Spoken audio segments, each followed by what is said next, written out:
Welcome to the BoshNRoll channel. If you want to support my daily Eternal Magic offerings while getting amazing perks like the BoshNRoll Discord community, have me play your deck on the channel, or listen sideboard guides before tournaments, check out the Patreon or YouTube membership program. This channel is possible because of these amazing sponsors. Check them out, all their links are in the video description. As always, thanks for being here. Let's go play some Magic. Welcome back to the BoshNRoll channel. Today I'm doing one of my tournament reports. I just came back from SCGCON Philadelphia in March 2024. There was a Modern 10K main event and a Legacy 5K on Sunday. I made top 16 of the Modern event and top 8 of the Legacy event. Spoilers, but I already posted that in multiple places, so surprise. This was my deck for Modern. I will not spend much time on this tournament because Violent Outburst was banned yesterday, or today at the time I'm recording this, to the surprise of nobody who's been paying attention. My post when I top 16 the event was even, hopefully this is a last hurrah and something changed on Monday. I've been pointing out Violent Outburst specifically for a couple weeks now as the thing that is the dumbest. And the reason for that is it's the one thing that lets you do Rhino stuff or Living End stuff at instant speed, where Force of Negation, which is the card that they gave Modern players to try to stop stuff like that, not only doesn't work because it's your turn, but they get to use it to protect their combo proactively. Hitting the instant speed version leaves the deck intact. You could play Ardent Plea, there's other ways to cascade in the format, but they're all sorcery speed. Take a chill pill, and hopefully this deck becomes more manageable, but people who invested in like dual lands and Force of Negations and subtleties and stuff aren't just completely blown out financially by having to get a new deck, so pretty good solution to hit the Violent Outburst, no surprise there. As for the tournament itself, it was a pretty full house at the Valley Forge Casino for SCGCON. Just going to briefly talk about my decision to mask at this and other events recently, and not that anyone needs an explanation, but I know some knuckleheads are going to say something. My job is like 80% talking into a microphone every day of the week, and 20% traveling, airplanes, convention centers, everywhere. When I get sick, the first thing that happens is I lose my voice. So not just COVID, but con crud, which anyone who's been to a con, when you spend 3 days with 1,000 strangers in a basement, you're likely to come home sick with something. And I just can't fit that into my schedule right now. I got pretty sick after Prague last year, and I got pretty sick after an event I went to in Atlanta earlier this year, both of which cost me multiple days of work, and I didn't mask in those trips. So for my own good, and so I could keep this content coming to you every day, I have been masking lately, and I didn't get sick in Chicago. I was at SCGCON for 3 days. It's now Monday. I was there on Friday. I don't feel sick, so it's working. Is what it is. Coalesce Apparel had my shirt at their booth. That was cool to see it in person in the wild. Cedric doing the tour, having his booth at these events, selling his shirts, and mine is there. I'll just go real quick through these matches because Legacy is more interesting to most of my audience, and this deck doesn't exist anymore. I almost got by Dimir Goryo's Vengeance. I thought they were kind of a mopey Grixis Asthma deck. They did like Urza Saga, got an Underworld Cookbook, and then suddenly there was an Atraxa in play, and Atraxa revealed the ability to put Emrakul in play on the next turn. So I had to kind of dance around it and cheese my way through and got pretty lucky, actually. Hammer, functionally soft banned by the existence of this Rhinos deck. I had not played Rhinos versus Hammer. It fully explained after just 2 games why Hammer fell off in the meta and why Rhinos is so good. Just every card in this deck beats everything Hammer tries to do. It was pretty rough on my opponent the whole time. Living End, I had an awesome match versus Chaz Hinkle, who is someone I've known many years. We grew up in the same state, playing the same kind of formats, and he actually won the beta draft at at Vegas last year. Just very jealous of that. I wanted to be in that so bad, and he actually got in, and he won it. Good job, Chaz. He was on Living End, which is a bad matchup for Rhinos, and we just had an incredible back and forth match where all 3 games came down to one of us just having one last thing. Like he would send like the 4th Living End onto the stack, and my one card left in hand would be the Force of Negation, where one of us was dead on board. The game that he won in the set, he was hellbent and dead on board, and then passed, and the one card he drew was his 3rd Violent Outburst of the game, which hit the 4th Living End of the game to flip it on the last turn where it was possible to do that. And it was just like really great back and forth high-octane magic. I'm glad both of these decks got nerfed, though. That was ridiculous. Lost to Temur Rhinos, a matchup that's supposed to be good. After beating a matchup that's supposed to be horrible, I lost to a matchup that's supposed to be great. That's magic. There was one turn where I had Rhinos on suspend, and they were about to come off suspend on my turn, and I basically had the option to like start a fight in their end step, or do big things on my turn, or fight over their counter on my turn. I had like 4 or 5 routes I could take, and I have to imagine at least one of them wins the game, and I just found the wrong one, and they narrowly got away from me. Beat the mirror, nothing interesting happened. Beat Yawgmoth, nothing interesting happened. I just killed their shit and had bigger creatures than them. 4-color Omnath, they won the game where I think it was like their 3rd or 4th Teferi stuck, and then they followed it up with Omnath plus Activate and Elishnorn, and then I won the other 2 games pretty easily. Tron, this one really did come down to just like, did I have the right thing in hand at the right time? Because Tron, they're just going to throw haymakers, and it's how many haymakers did they draw versus how many answers did I draw versus how do my answers line up versus their haymakers, and just got ahead of me. And then in the last round, the opposite happens, where I just had the right things when they cast their spells, and then I beat Tron for a final 9-2 record and got bubbled in at exactly 16th, which is great, because that's worth an extra $150 compared to top 32, even though I have the same record as, I think, everyone from like 12th to 29th or something had 21 points. It was a huge gap, and I just luckily bubbled into 16th. That's my modern tournament. Let's get on to the good one. This video is sponsored by Moxfield.com, the easiest way to build Magic decks online. Moxfield supports over 30 formats, including Legacy and everything else you'll see on this channel. There's multiple customizations so you can interact with your deck how you want. Views such as text, grid, or stacks. And groupings like type, subtype, color, color identity, even artist. The site offers light mode, dark mode, and so much more.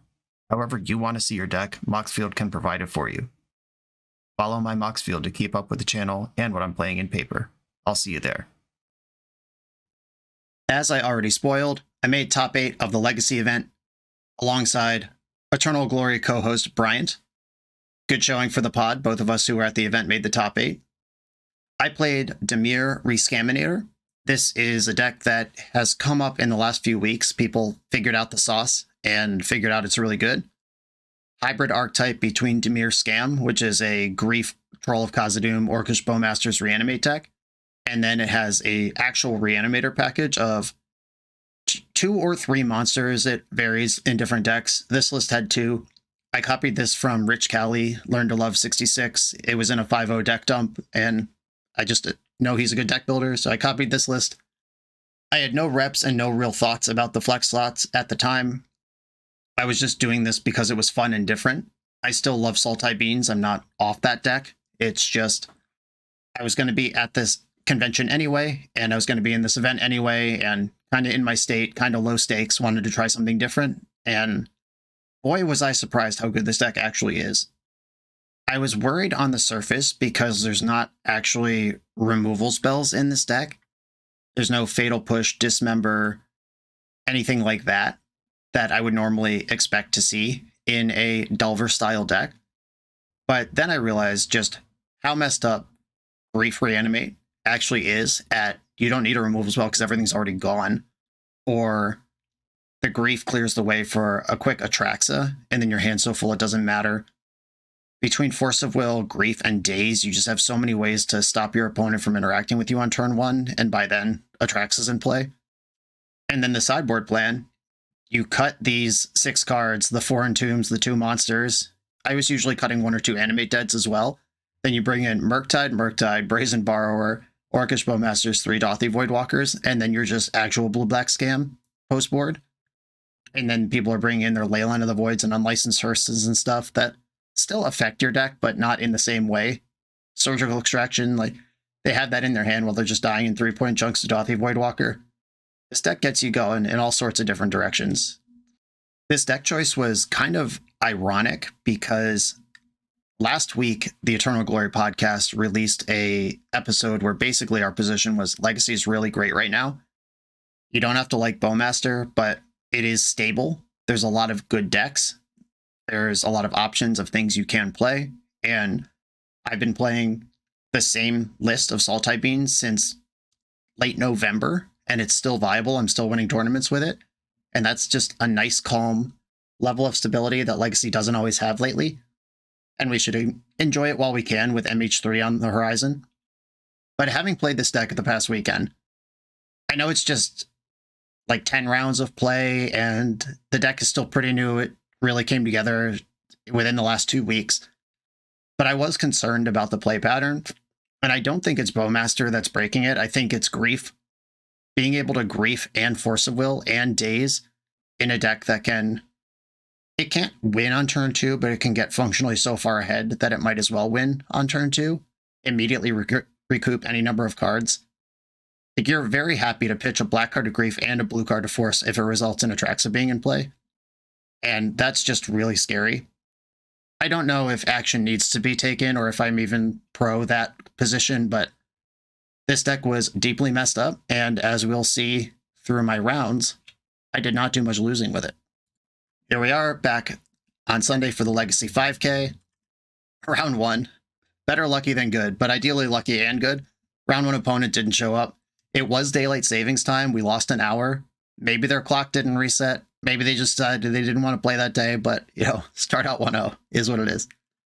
I beat Sultai Beans in round 2, and this was a fan of the channel, and they made a little mistake that we did talk about. I don't always give unsolicited advice after the match, but they seemed receptive to it. And we had an exchange where I had 2 mana up on his turn. He had 2 mana up on my turn. Obviously, what are we playing around? It's Orcish Bowmasters, both of us. And then he kind of blinked first and played his Bowmaster in my end step. And I was able to then play mine and pick off his. And then he could start his turn, but I have a Bowmaster and he doesn't. In a spot like that, as the control deck on the Sultai Bean side, you just want to wait. If nothing happens in that game, it ultimately favors you. You play more lands, you have better engines that you could get online. It's just better for you. If nobody's taking any game actions, Sultai is pulling ahead of Dimir in that mirror match. And opponent, I think, got a little antsy, wanted to spend some mana, wanted to do something, wanted to feel like they were moving ahead when that's not actually important. And I was able to just get a really good exchange, eat their Bowmaster for free, basically, and then mine took over the game. Round 3, I beat Patchwork Stompy, aka 8cast, the artist formerly known as 8cast. Game 1, I was on the play, I griefed them, and saw 2 Urza Sagas, 3 Baubles, and 2 Mox Opals. And I took a Bauble, and my hand had Entomb Reanimate in it, and I was just going to Atraxa them on the following turn. But then they drew for turn and played Chalice of the Void, and my whole hand was blank. And it took a long time to find my will. Forgotten I was already dead on board by the time it came up. But then the sideboard games, I had Dress Downs, Null Rods. I was able to pick them apart pretty well. Round 4, I played against what I called Bant Beans because it wasn't quite the 5-color soup. I don't know if they had Leyline bindings or not. I think they were mostly Bant, but they definitely had 4th Aerolingus in the deck and a Black Pip for maybe Prismatic Ending. They were touching the other colors, but they weren't proper 5-color. And we had this insane turn 1 in game 1 where I griefed my opponent, and I saw Swords to Plowshares, Loam, Endurance, and some lands. I took a Swords to Plowshares. I reanimated Grief. They pitched Loam 2 Endurance in response, and then I dazed the Endurance. And then Grief came in and I took the Plow, and they started their turn with 2 lands in their hand and no other cards versus a 3-2. That's the kind of exchange with all those free spells and all that free disruption that has me pretty concerned about this deck existing in its current form. And I was able to pull ahead and stay ahead. They had a really cool play in that game where they were basically started the game almost hellbent. They were able to brainstorm an Uro to the top of their deck and then use Hedge Maze, the new green-blue Surveil land, to put Uro directly into the graveyard. And that was spooky for a second until I drew Reanimate, and then I reanimated the Endurance that they cast on turn 1 and got rid of their Uro. Just crazy stuff, but a pretty smooth win overall. Round 5, I played against none other than Eternal Glory podcast co-host Bryant Cook on, of course, the Epic Storm. I was ribbing him in my comments, of course, because we're friends and we do that. But we had a really cool game. It went to 3 games. We had a really cool set. Basically, the Epic Storm is built to chew up and spit out blue decks, including Delver, even the more aggressive blue decks.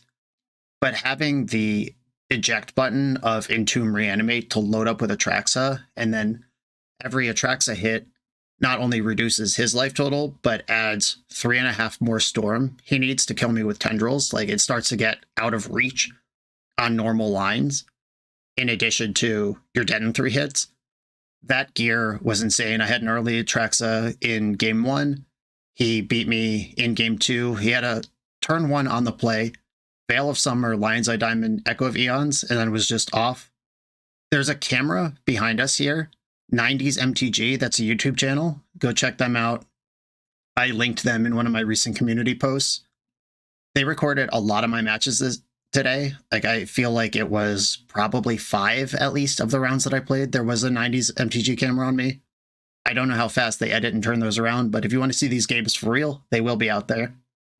And my game 3 against Bryant, I had a early Atraxa again, and I actually made a huge mistake that it didn't end up killing me, luckily, but I resolved Atraxa, and I had to go to cleanup because I had too many cards in my hand, and my hand was Force of Will, Force of Will, Force of Negation, Ponder, Brainstorm, Daze, Land, Animate Dead, Reanimate, and I discarded the Land and the Daze for some reason, thinking that I would want like a spread. I was like, in my head, I was like, all right, I already have 3 free counters. Daze isn't going to do much. He's got a lot of mana.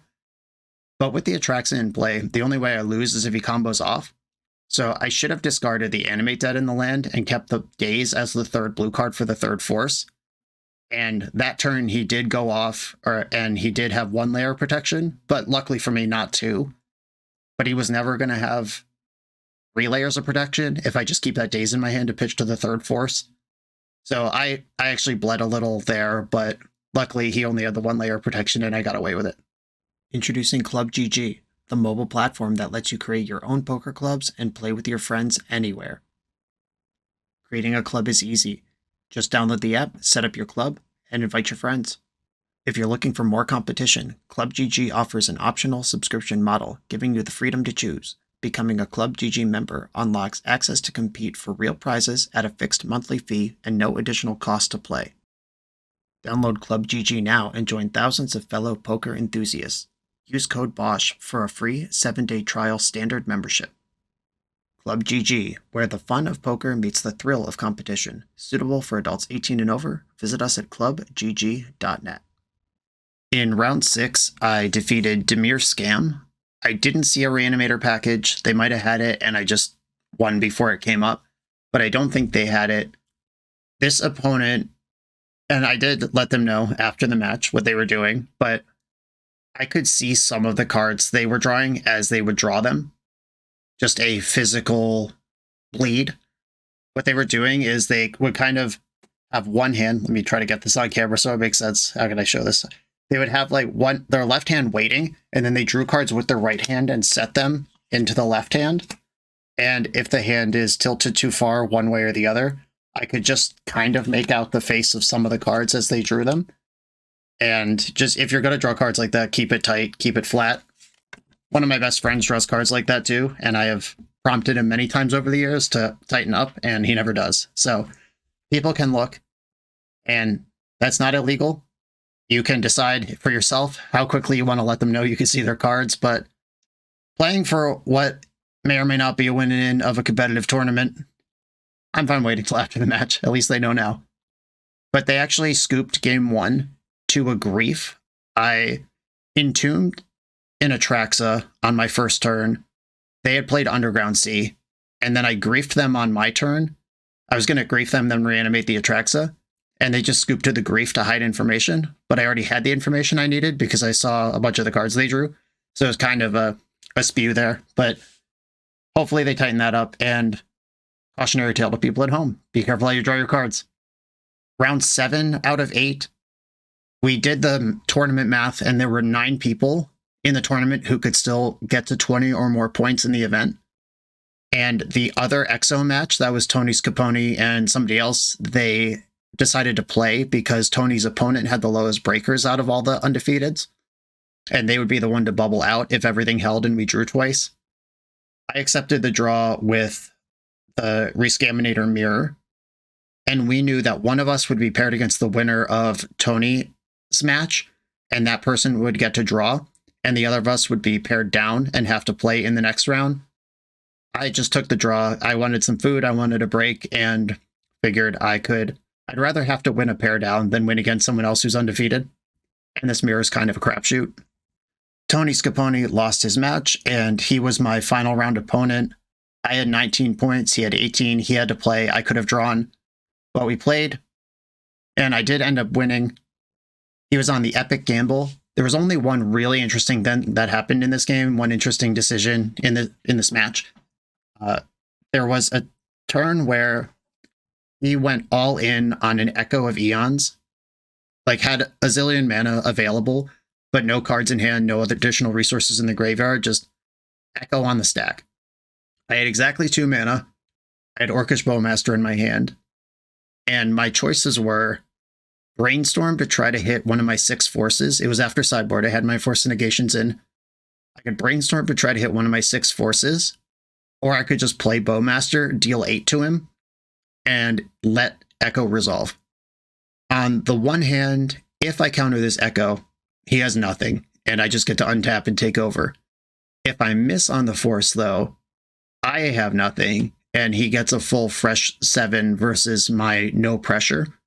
And there's no 1 mana card in my deck I could draw, like a Flusterstorm or anything that I could spin into and be useful there. I decided to go with the Bowmasters. His Echo put him to 7 life. He was at 15 when the Echo went on the stack. So 1 from Bowmaster, 7 from the Echo. And I get 7 fresh cards.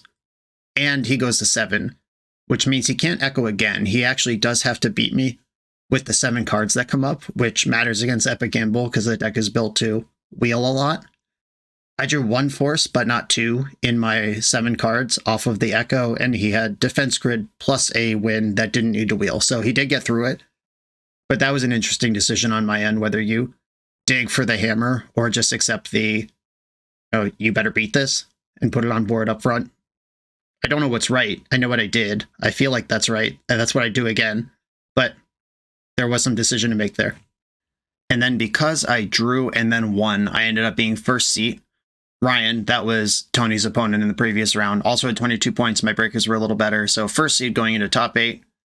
And my top 8 opponent was Micah, who was the person I drew with in round 7, the ReScaminator mirror. But as first seed, I get to go first, which matters a lot in this mirror match.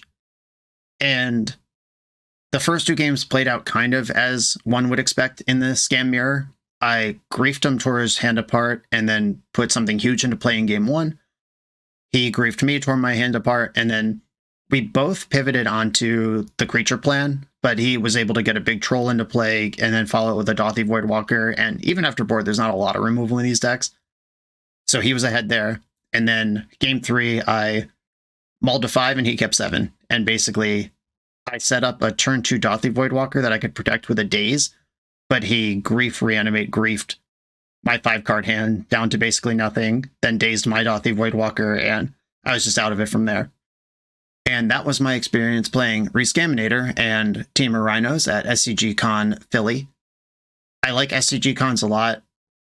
I miss the old days where they fed something and there was a leaderboard and an invitational, but I'm really glad that there are steady output of events on the calendar where you could play Modern and Legacy at a medium to high level once in a while.